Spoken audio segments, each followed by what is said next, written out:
Ketua DPP PDIP Puan Maharani dan Ketua Umum Partai Golkar Erlangga Hartarto melakukan pertemuan dalam rangka menyamakan visi dan misi antara PDIP dengan Golkar menuju Pilpres 2024. Dalam pertemuan tersebut, akankah kedua partai PDIP melakukan koalisi dengan Golkar yang sebelumnya telah merajut koalisi bersama PAN dan P3 dalam koalisi KIB?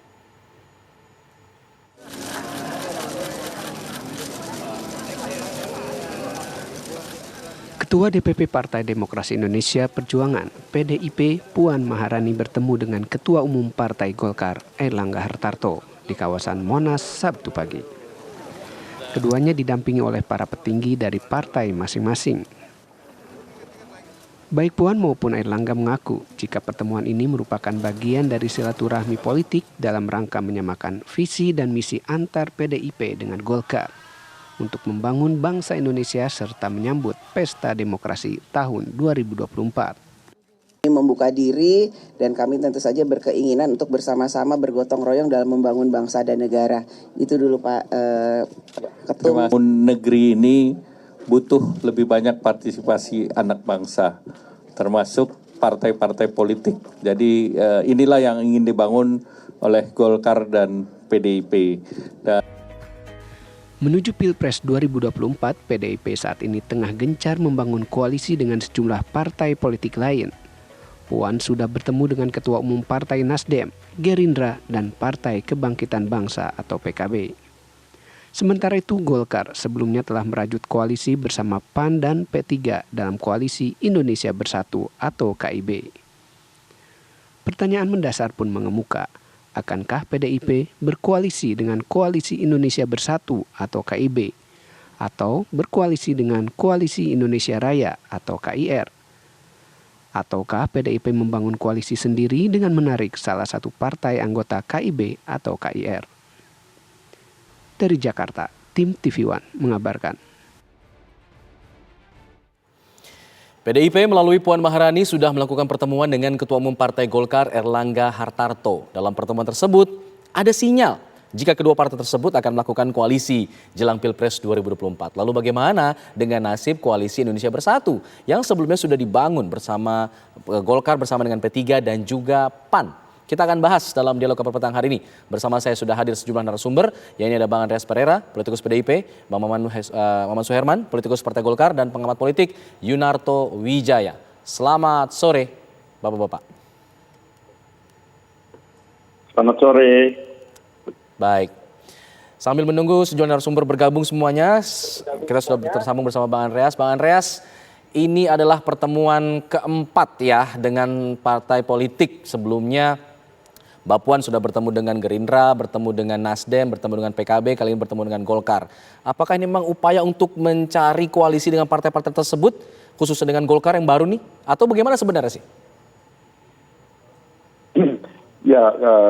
Ya kita semua tahu bahwa sekarang ini kan waktunya menuju pada 2024. Dan di dalam proses menuju 2024 ini kan ada sesi di mana ya partai-partai ini ya bertemu untuk berdialog. Kalau istilahnya ya Mbak Puan kan ya ada ruang-ruang yang bisa kita dialogkan, ada waktu di mana kita bertanding, ada waktu di mana kita bersanding gitu. Saya kira kalimat-kalimat seperti itu tepat, terutama untuk ya adanya menyamakan persepsi di antara partai-partai untuk kemudian di mana ruang kerjasama itu bisa dilakukan, karena ya, kalau kita tahu bahwa di dalam ruang pileg itu pasti kita berkompetisi gitu. Okay. Sementara di dalam ruang pilpres kita bisa bekerja sama untuk membangun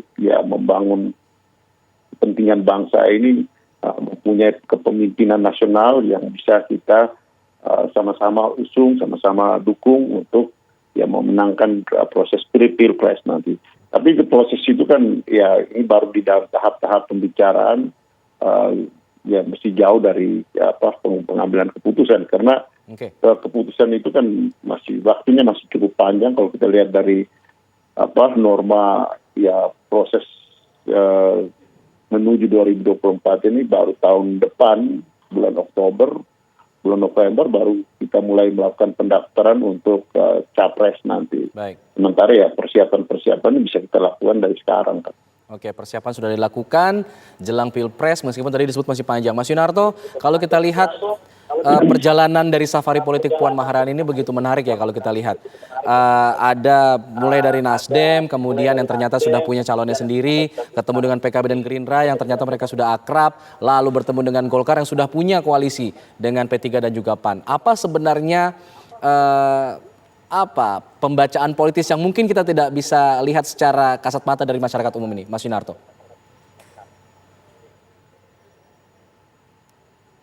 Lima, 6.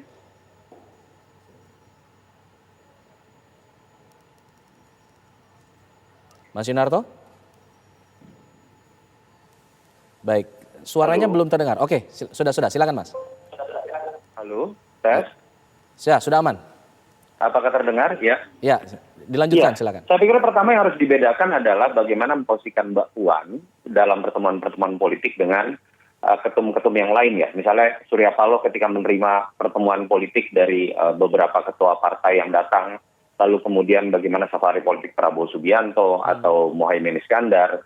Mbak Puan ini kan kalau kita lihat kan bukan pengambil keputusan. Mbak Puan ini diberikan tugas oleh Ketua Megawati Soekarno Putri untuk kemudian melakukan safari politik. Tetapi pengambilan keputusan tetap harus menunggu dari keputusan Ibu Mega. Dan kita tahu kecenderungan Ibu Mega sampai sekarang belum mengeluarkan sinyalemen apapun. Sehingga itu yang menyebabkan kemudian pertemuan-pertemuan dari Mbak Puan, baik dalam konteks bagaimana beliau menerjemahkan pertemuan politik tersebut, atau kemudian ujungnya outputnya seperti apa, itu terasa hambar. Kalau kita lihat pertemuan dengan Surya Paloh tidak berujung apapun. Bahkan Bang Surya Paloh kemudian tidak mengeluarkan nama Mbak Puan, dari 3 nama malah mengeluarkan nama Ganjar, salah satunya, dan kemudian kemarin mendeklarasikan Anies Baswedan. Pertemuan begitu pula kemarin dengan Prabowo Subianto, malah kemudian ada deklarasi dari Pak Prabowo dengan Caimin, walaupun belum keluar nama Caimin sebagai cawapres, begitu ya. Artinya memang pertemuan-pertemuan ini masih saya bisa kategorikan sebagai kongko politik saja. Pertemuan yang lebih bermakna kemarin di hari yang sama kebetulan menurut saya itu adalah pertemuan Ibu Mega dengan Jokowi. Suka atau tidak, walaupun Ibu Mega adalah pengambil keputusan tunggal dalam penentuan capres PDI Perjuangan, tapi ketika bicara regenerasi kepemimpinan nasional, kan ada sosok yang walaupun adalah petugas partai, adalah seorang presiden, yang menurut saya paling punya otoritas untuk memberikan masukan mengenai regenerasi kepemimpinan, mengenai berbicara pembangunan yang berkesinambungan dan berkelanjutan, dan orang yang paling mengerti itu tentu saja adalah Joko Widodo. Dan kita tahu juga di belakang dari pertemuan itu kan ada penafsiran yang bermacam-macam dalam setahun terakhir, bagaimana seakan-akan ada perbedaan sikap antara Pak Jokowi dengan Ibu Mega, walaupun masih dalam konteks tafsir ya. Penafsiran dari beberapa teman-teman PDI Perjuangan seakan-akan Mbak Puan yang lebih memiliki posisi kuat, tapi Rakernas Projo kan memperlihatkan bahwa Pak Jokowi ditafsirkan lebih mendorong Ganjar Pranowo untuk menjadi penerusnya. Disitulah menurut saya pertemuan yang lebih memiliki makna dibandingkan dengan pertemuan Mbak Puan sendiri yang sudah dilakukan berkali-kali, tapi menurut saya belum memiliki makna sejauh Ibu Mega belum memberikan sinyal apapun. Menarik pernyataannya, kongko politik yang sifatnya hambar. Bagaimana kemudian tanggapan dari Golkar? Nanti ada Bang Maman yang akan menanggapinya. Selepas jeda kita akan bergabung bersama Bang Maman. Kita jeda dulu.